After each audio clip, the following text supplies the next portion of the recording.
السلام عليكم ورحمة الله وبركاته. متابعينا ومتابعينا أهلا وبركات.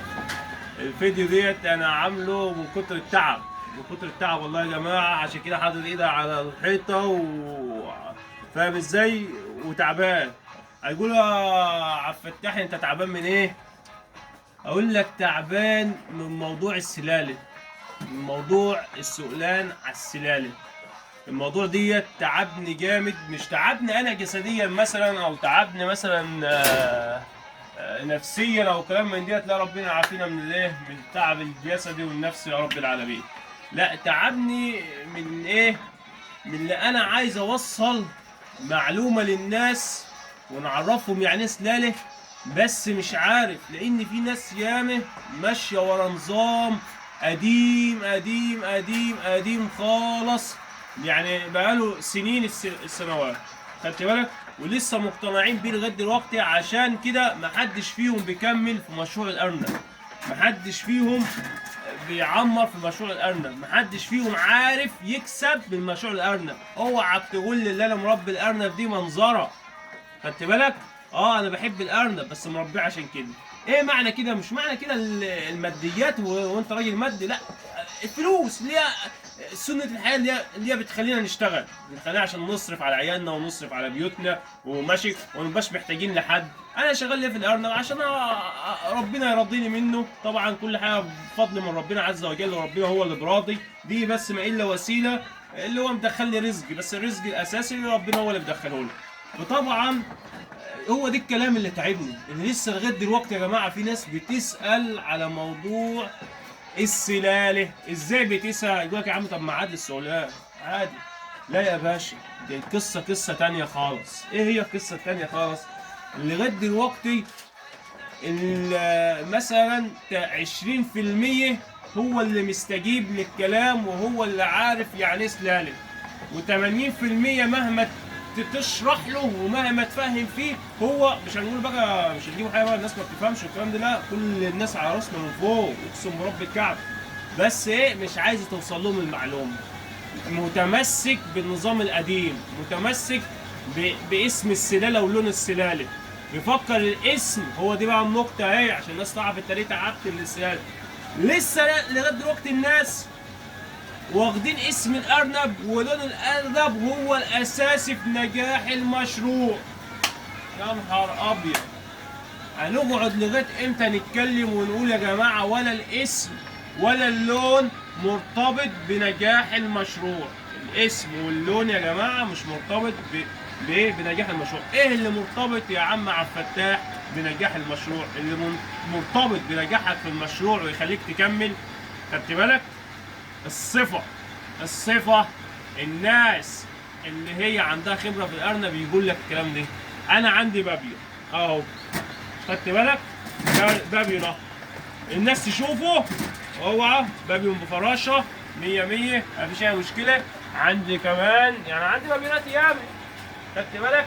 الحتتين ده همت الله أكبر عليهم، ماشي؟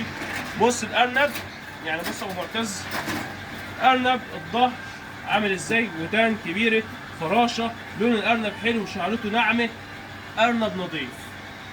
هل انا الوحيد اللي عندي البابيون؟ مش انا الوحيد، ده مصر والعالم كله فيها ارانب بابيون. بس ايه يا معلم؟ الصفه.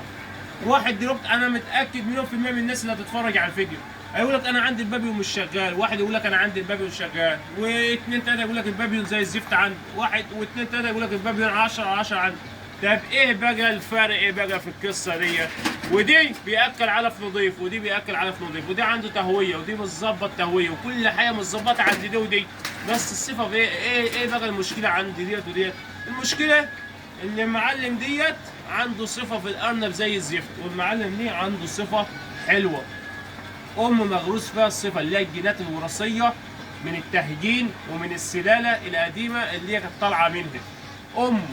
بتحب الرضاعه، والله زي ما بقول لك في امهات بتحب ترضع، في صفه في عندها خصوبه مولعه نار، هي عايزه كل شويه تلقح. خصوبه بسبب الخصوبه بتجيب اعداد.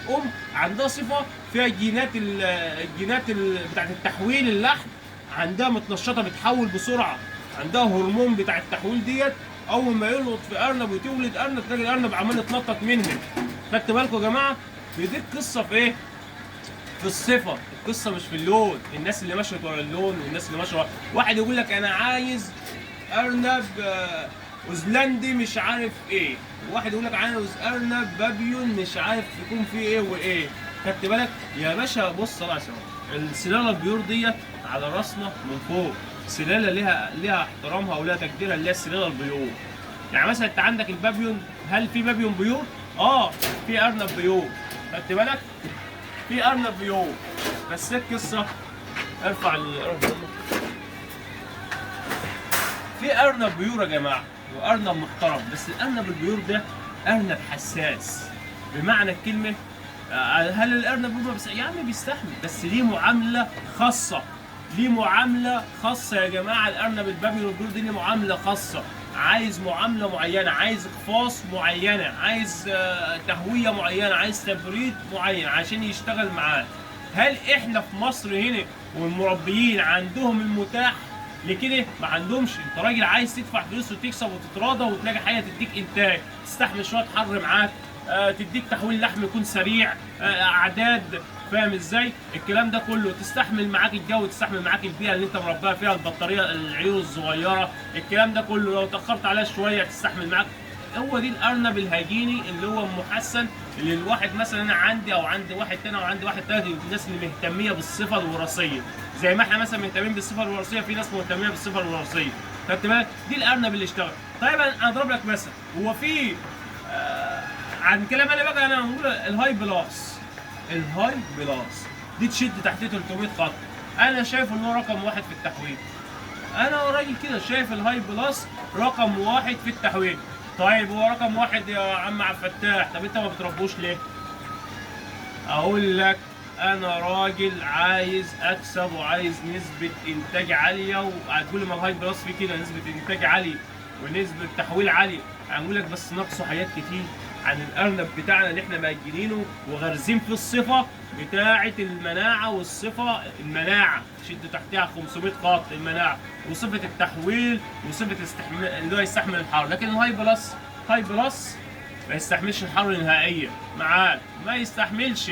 عايز مكيفات، بص المكيفات تكون انت كمان ظابطها على الكمبيوتر من الاخر عشان مناعته زي الزفت. شفت انا بقول لك ايه؟ الهاي بلس مناعته وحشه جدا، ضعيفه، اضعف ارنب في المناعه الهاي بلس. لو انت الجو حر هيجيله جهاد حر وهيموت، جهاد حراره وهيموت منه. لو الجو برد زاد على اللزوم هيجيله برد وهيجي معاك بفيروسات والكلام من دي، لان مناعته ضعيفه. خدت بالك؟ يشتغل معاك مش هيشتغل معاك، مش هيديك الانتاج العالي بسبب الحر وبسبب الايه، لو الدنيا بردت عليه او الدنيا حررت عليه مش هيديك انتاج. وارنب حلوه في التحويل بس عايز نظام حديث تشتغل بيه، نظام حديث.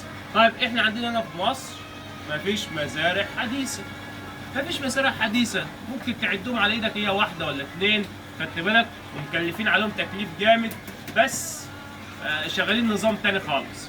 لكن احنا هنا عايزين محمد واحمد ومصطفى والحاجه مش عارف مين واخت مين وجده مين، الناس دي عايزه تشتغل، عايزه ارنب تحطه في بطاريه في اوضه، تحطه في بطاريه في مثلا في عشه كده صغيره على السطح، عاملاها مظبطاها ومضلها ارنب يشتغل معاها.